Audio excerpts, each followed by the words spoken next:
Welcome, everyone, and thank you for joining us today for the final week of Osteoporosis Canada's Summer Activities webinar series. Before we begin today's webinar, Osteoporosis Canada acknowledges the land that our offices, located in Toronto, are on, is the traditional territory of many nations, including the Mississaugas of the Credit, the Anishinaabeg, the Chippewa, the Haudenosaunee, and the Wendat peoples, and is now home to many diverse First Nations, Inuit, and Métis. We also acknowledge that Toronto is covered by Treaty 13 with the Mississaugas of the Credit. My name is Tracie Napoli, Director of Fund Development and Marcom at Osteoporosis Canada, and I will be your webinar host. This 30-minute webinar on water sports will provide a review of your exercise plan, what it should include, and will answer questions about the featured sport.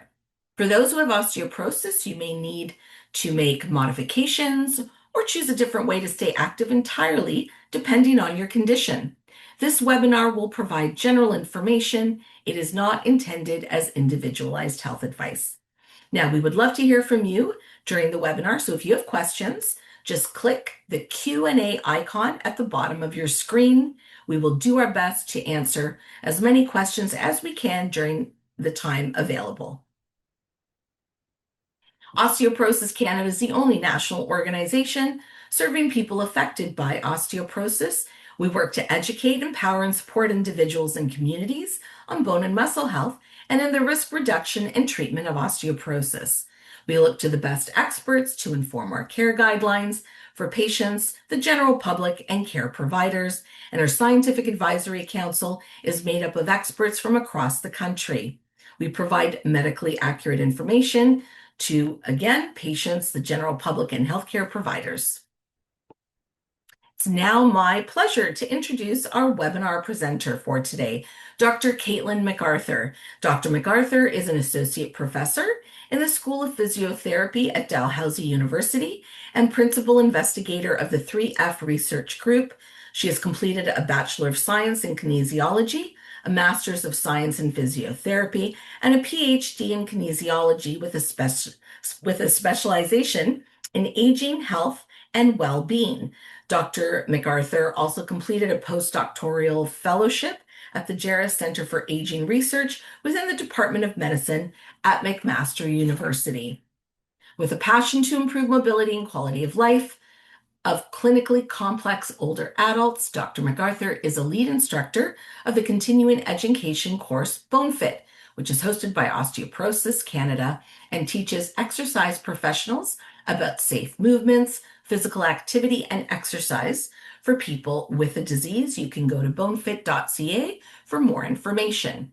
Dr. McArthur is also an Inter-RAI Fellow. Welcome, Dr. McArthur.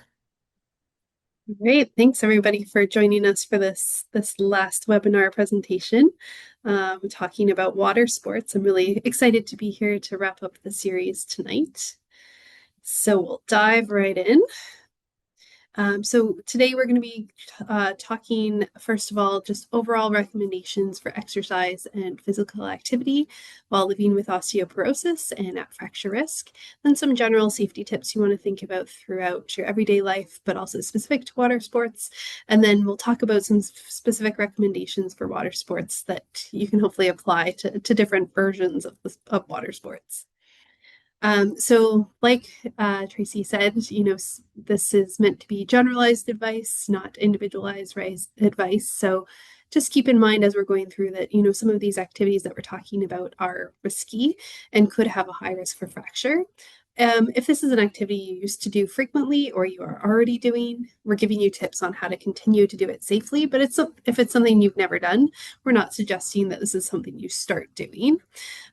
If you are uncertain, it's always good to get some individualized advice that's specific to you.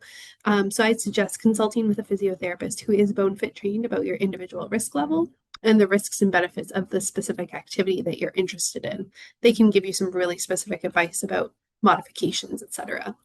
So what is BoneFit? As it was mentioned in the introduction, this is an exercise training workshop that trains health and fitness professionals about working with people with osteoporosis, essentially. So what you can do is to find someone who's BoneFit trained near you. You can use the BoneFit locator map, which is located on the BoneFit website, bonefit.ca, or you can call the 1-800 number on the screen, and that can help you find somebody who's close to you who can give you some individualized advice. So I just want to kind of position what we're talking about today within kind of all of your movement throughout the day, including formal exercise, daily activities, and leisure activities, because all of these things are important and related, and you really want to think about how they work together. So first we have formal exercise. So these are things that you plan out, you think about doing, things like doing balance exercises, lifting weights, using weight machines or resistance bands, walking on a treadmill, or for example, doing posture exercises. So things that you sit down and say, okay, I'm going to work on this particular thing. I have a goal. We're going to do this many repetitions, this many sets. Then we have daily activities, and these are things that help us kind of move around and is considered physical activity. So these are things like cleaning the house, laundry, dishes, vacuuming, sweeping, gardening, getting in and out of bed and chair, sitting or standing at work. These are all daily activities that we either move or maybe don't move as much, especially if it's sitting. And then the last piece that we're kind of focusing this webinar series on is leisure activities. So these are things like sports, hiking, walking, biking.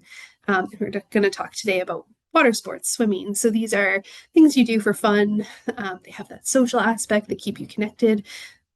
They are a form of physical activity and, are part of kind of your movement plan. So first, we just want to make sure that you have your foundation done. So we know that the most important thing to prevent fractures is to try to prevent falls. And the most effective way to prevent falls is through balance and functional training. So you really want to make sure that outside of your leisure activities, outside of your daily activities, you have a formal exercise plan that includes balance and functional training 2 or more times per week. And balance training is some sort of exercise that challenges your balance. So it can be shifting your weight, so like moving back and forth side to side, reacting to things that upset your balance, so throwing or catching a ball. So a lot of leisure activities also actually challenge your balance as well, which is great. Maintaining balance while moving. So this would be something like Tai Chi, or in the context of today, like stand-up paddling is another example of something that challenges your balance because you have to maintain it while you're upright on the paddleboard. And reducing base of support. So for example, standing on one foot. And then functional exercises are those exercises that focus on improving everyday tasks or activities for fun or fitness. So these are things like practicing standing up out of a chair or climbing stairs. The other component of your formal exercise should be progressive resistance training, and this should be done 2 or more times per week.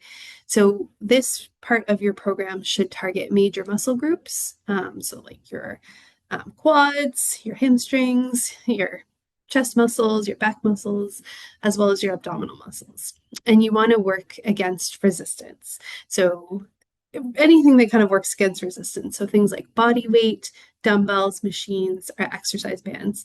And we'll talk about in a little bit in the webinar, we'll talk about exercise within the pool. So like aquafit, and how that is sort of a form of resistance exercise, but it's not the same as doing it on land. So it doesn't quite give you the same amount of resistance as doing it outside of the water. So when we're talking about progressive resistance training here, we're talking about on land training, working against resistance. So then leisure activities. So you want to make sure you have your formal exercise plan taken care of. That's the foundation for everything you do. So 2 or more times per week, balance, functional, and resistance training you want to make sure are happening. And then what's recommended in terms of leisure activities is if you can do it safely, or it can be modified for safety, then you definitely want to do it. We want to encourage people to be active. There's the social component, brings a lot of enjoyment and joy into our life. So you do want to still be able to do those things as long as it can be done safely or modified for safety. And what's important is that these should be done in addition to, but not instead of those balance, functional, and resistance training exercises that you've got. So you want to make sure you're always doing that foundation, and then leisure activities happen kind of on top of that or in addition to that, but not instead of. So one major way that fractures happen is from falls. So we talked about fall prevention.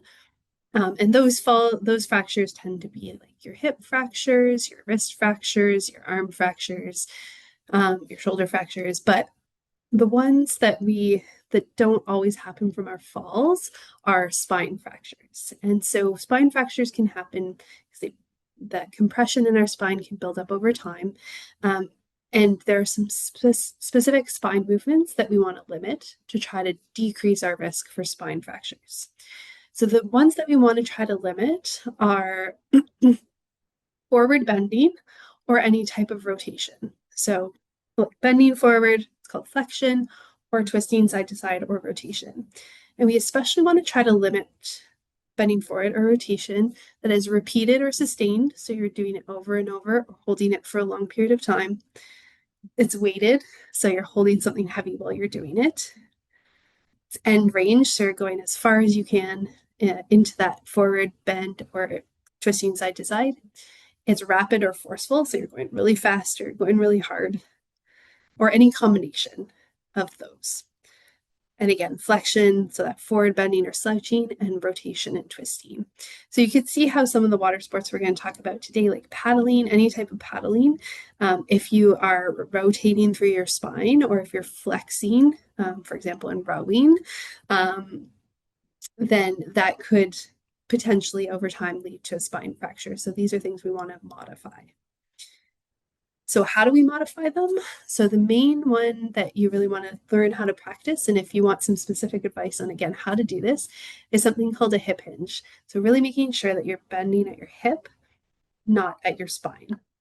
So I'll go through an image in a second, but basically the one on the right here, you can see that this person, rather than like bending forward through their back to pick up those bags, they've really bent at their hips, and the movement is happening there instead of through their spine. The other thing you can think about is stepping to turn. So instead of rotating through your spine to turn, using your feet to and your hips to do that turn instead of your spine. Avoiding lifting or lowering from the floor, as well as doing slow controlled twists that are not to the end of range. So this particular one, as well as the hip hinge, will be really important when we think about paddling type activities. So rather than going to end of range and going really fast and hard, doing a slow controlled twist and hinging at the hips as much as possible. If you do have to lift heavy loads, thinking about balancing those loads on either side of the body and supporting the trunk when flexing forward can also be helpful. So if you have to bend forward, putting your hands on either your legs or on the dock or on, a table that's nearby, something like that. And then if you have to lift something, holding that weight close to your body and not overhead. So I know we have some questions about portaging. That could be a fairly dangerous activity because the weight is, over your head. So how do we modify them? So as I mentioned, hip hinge is probably one of the most foundational things that you want to learn how to do. And again, you might want to get some specific advice on how to do this. It's hard to teach it over a webinar. But basically, as you can see on the right-hand side, this image is bending at their hips. So they're bending forward, but the movement is happening at their hips. The hinge is happening at their hips rather than rounding through their spine. And then some examples of how you apply that to everyday life are things like tying your shoes. So this GIF shows this person seated and then crossing their leg over and hinging at their hips. And this will be helpful even from a rowing perspective or from like a paddling type perspective, because you can hinge. It shows you how you can sit and hinge at your hips rather than through your spine. And then another example here of tying shoes. Then picking up objects from the floor is another example. So hinging at the hips rather than rounding through the spine.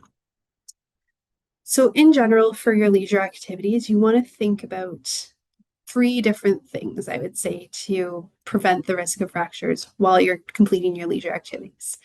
So the first one is transitions. So these are the things that we often forget about. So we think about the rowing or the swimming or the whatever, but we don't think about like all the in-between movements, and those can be really important as well. So how did you get your shoes or gear on and off? Were there any risky movements in there?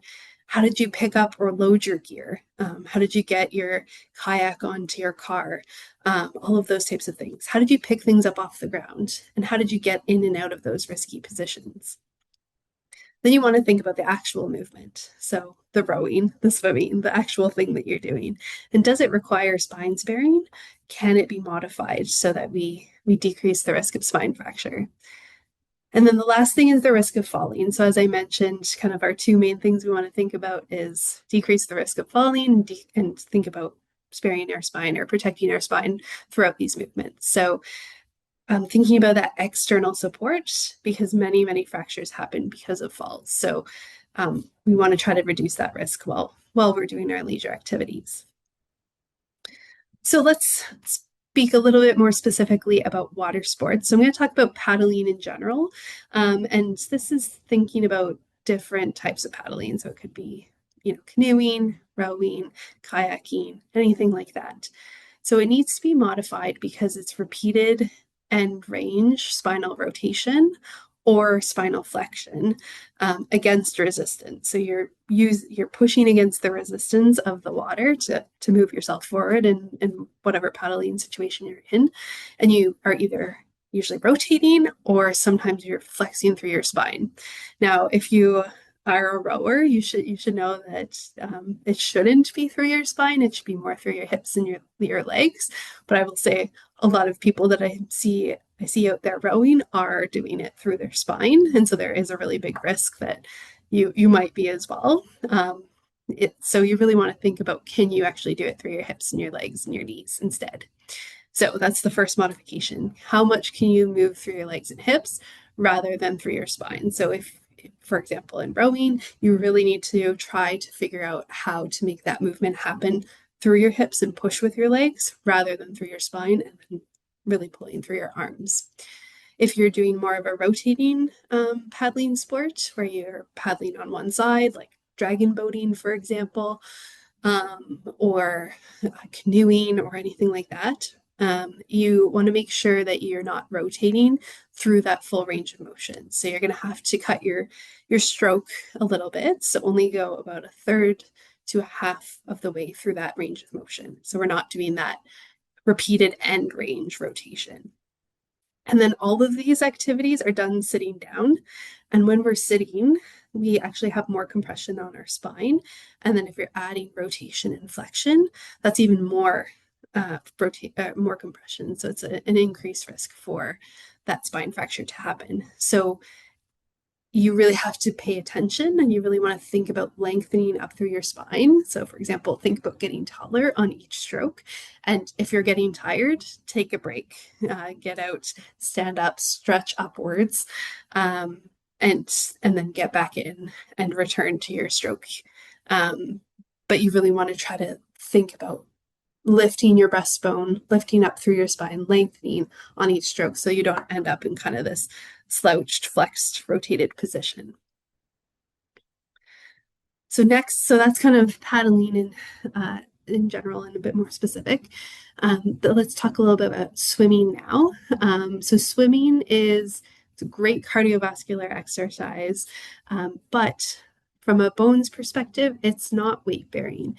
And so when we're in the water, we have buoyancy, which kind of relieves the effect of gravity, essentially. Gravity is not, well, not completely, but it decreases the effect of gravity. So we don't have that force kind of pulling us down as much.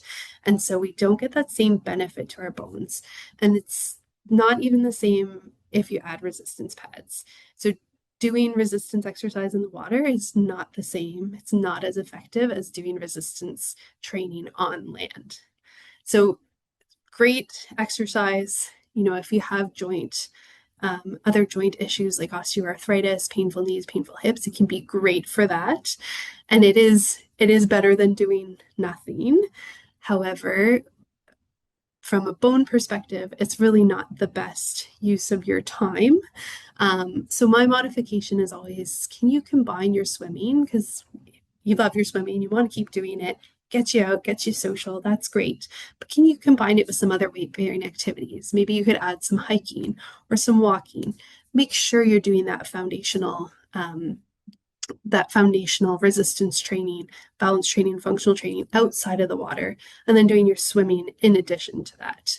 So, aquafit can be great from all the other perspectives, but it's not the best for your bones.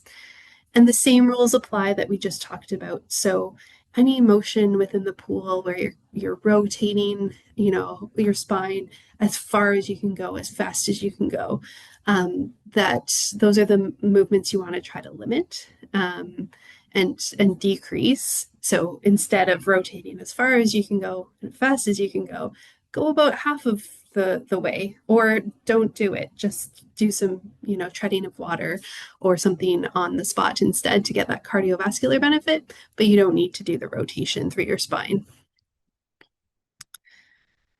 So we talked about today, exercise for bone health in general. Make sure you've really got that foundational balance, functional, and resistance training in place. And then you want to practice those spine-sparing strategies throughout everything you do, basically, throughout your formal exercise, your daily activity, and your leisure activities. And then in terms of your swimming, in terms of your paddling sports, you want to think about, the risk of falling, the transitions, and then the movements modifying as we talked about them today. So I know there's a whole bunch of questions, so I want to leave some time to answer those. So we can dive into that. Yes, Dr. McArthur, thank you. We do. We have quite a few questions. So I'm going to try to answer or ask you questions from different water sport areas. The first one is about general just diving, jumping, or even falling into water. What should people consider? Yeah, so I think sometimes people think water is maybe less harmful to fall into or to fall onto than, the ground, which sometimes it can cushion your fall a little bit, but it depends on how you fall, how you hit the water, how high you're falling from, how fast you're falling when you hit the water, all those types of things, like what your body position is there. So you still have to be cautious about it for sure. And try to minimize the amount of kind of force that you hit the water with. So, going from a lower height, if you're not a diver, I wouldn't suggest taking up diving. If you're very good at diving, trying to control your dive so that the force that you hit the water with is not as hard. But yeah, it's something you still want to think about and try to, minimize the amount of falling into water that you're doing because it still is falling. And the force can still be quite hard.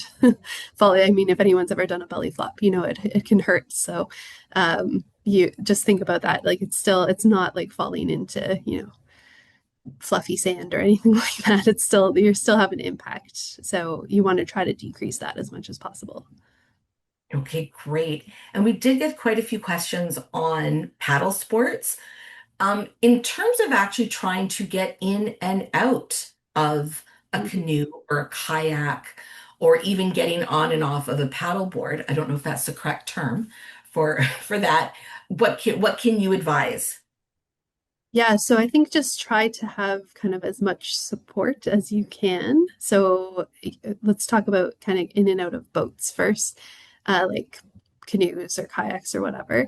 If you can have somebody hold the boat or if you can tie it so it's quite secure against the dock. So when you're getting in, there's not a lot of jostling and you're able to control your movement. And you want to, if possible, like sit yourself down on the dock and then kind of swivel as one unit and get your feet in, and then swivel as one unit to get your bum into the boat.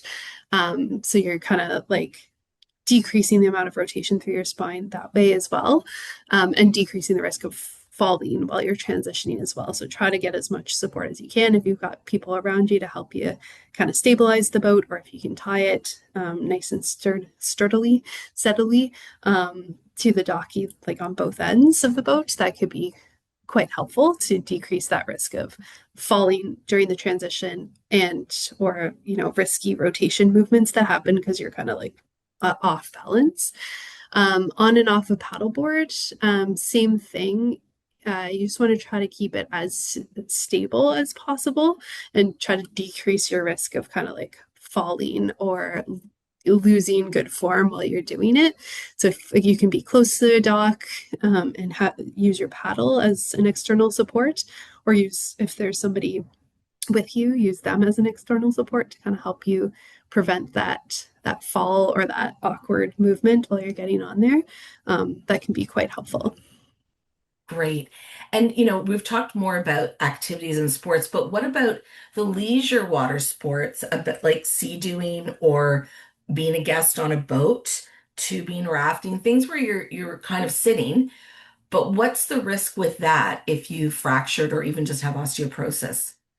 Yeah, so I think the risk with those ones is, especially if you're going fast and you're like, bouncing along or getting like jostled while you're sitting, um, you know, uh, you're you're sitting, so you're compressed, and then you're kind of getting these bumps onto your back, on through your spine as you're going along. So if you want to continue doing them, uh, go think about going slow and try to avoid like really wavy areas where you're gonna get that like like bounce jostle along as you go. And then you're sitting, so you're in that kind of compressed position. So trying to again sit upright as much as you can, take breaks from sitting, so you're not, out on the sea-doo for like an hour at a time. Go for, 10 minutes, take a break, 10 minutes, take a break, those types of things, and decrease the speed, stay in calm water so you're not going to get jostled or kind of bounce along. Okay. And you did speak to the fact that swimming is not weight bearing. So it doesn't matter like what you do, because we did get some additional questions. So really it's cardiovascular and also for pleasure if you enjoy doing that. So in terms of like an aquafit class to be safe, are there any movements? Like, does it matter if you're in shallow water or deeper? Is the risk different, or also some of the movements? Yeah, it doesn't really matter so much like shallow or deep. It's really thinking about those like spinal rotations, spinal flexions. I mean, the risk of falling is not as high when you're, standing in water or floating in water if you're in the deeper end. But it's more the like spinal rotation and flexion that you want to try to minimize. So, if the instructor's asking you to do like, marching while twisting, or like really high marching knees type things, where you're like crunching in the water almost. Those are the types of movements you want to try to minimize and avoid. Um, so yeah, it's better than doing nothing, but make sure you're doing those other resistance training on land so you get that benefit. Okay. And this was a really interesting question. There's someone who's a swimmer, and they're part of, and they're asking about flip turns. So when they get to the end and then to flip in the water so that they go the other direction, is that something that they should be concerned about? Yeah, so that's a really good question. I think that's where, individualized feedback could be really helpful. If it's something that you've been doing for a long time and you're fairly confident with your ability to control that movement, um, I think the things you want to think about are, uh, is there a way to control it so you're not going like as fast or as hard, or really like crunching in, or flexing in? Can you do it in a bit more of an open position? Also thinking about how often you're doing it. So like what is the length that you're swimming before you're doing it? How many repetitions are you doing it? Fewer repetitions would be better than a lot. So I think there's lots of kind of like little tweaks you could make there that it could potentially still be okay. But some individualized feedback there would probably be helpful. Okay, and then so many good questions. We have one, I'm going to kind of combine a couple of questions. So, if you have severe spinal osteoporosis or you've had vertebral fractures, should you avoid things like doing front crawl? Should you avoid even doing things that are jostling you, like rowing, where you're in surrounded by rocks in a river, let's say? Yeah, so I think the swimming, I don't necessarily see an issue with front crawl if it's comfortable and it's something you're comfortable doing. There's not a ton of rotation that happens there if you have, good shoulder mobility and you're able to get your arms going. There's not a ton of rotation through your spine, so I wouldn't be too concerned about that one. But the being in a kayak or in a canoe or something, I think I'd be more concerned about the like sitting for a long period of time and then the rotation, the repetitive rotation, that could be more of an issue than, necessarily the environment. I mean, yeah, if you're like water rafting and getting really jostled, that would be concerning. But I think the like sitting and the repetitive rotation is more of the issue. So Okay. I probably would minimize that or avoid it. Okay, great. Dr. McArthur, thank you very much. We do need to wrap up. Thank you to everyone for their questions. Just wanting to confirm that this has been recorded this evening, just like the other summer activities webinars. They are all available on the OC Replay webpage. And you can also find other webinars previously that were live. Nutrient calculator to help you calculate your nutrients daily. We have recipes with our Cook with OC program and our podcast. So lots of information on the website. There is a new webinar June 4th, next Thursday. We're going to be speaking to GLP-1 medications and bone health. There is still time to register, so you can find that on the website.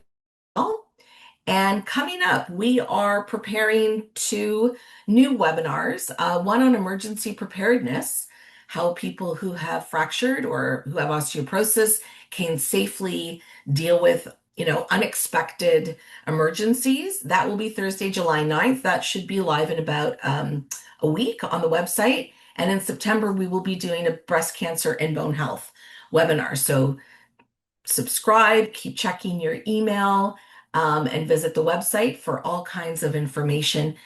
Dr. McArthur, thank you so much. You've given us 4 weeks of really good information so that we can all be active safely and reduce our risk and still enjoy summer activities and sports. Thank you to everyone for joining us. We look forward to seeing you on our next webinar. Have a lovely rest of your day. Take care, everyone. Bye-bye.